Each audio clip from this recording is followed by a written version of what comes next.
kichkinagina tariximni aytib bermoqchi edim. Qish faslini nima uchun yomon ko'raman? Chunki qishda butun krossovkam bo'lmasdi. Yugurishim uchun oyog'imga rulon paket kiyib yugurardim ko'chada.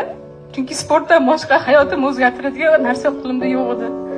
Mana shu sport hayotimni o'zgartirishim uchun juda ham katta menga kuch berdi. Chunki uzoq bitta qishloqda tug'ilganman, ota-onam oddiy ishchi.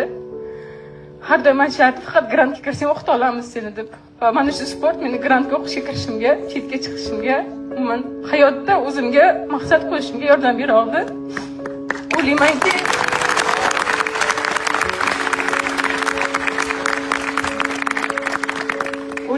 bu filmdan keyin shu chekka qishloqdagi qizlar ham hayotda o'ziga kuch topa olishadi. Hayotingizda qanaqadir moddiy kuchingiz bo'lmasa ham, har doim bilinglar, ayollar, qizlar, ichimizda juda ham katta kuch bor. Buni bizga yaratuvchi Alloh ichimizga bergan. Faqat o'zimizga ishonib oldinga qadam tashlay olsak,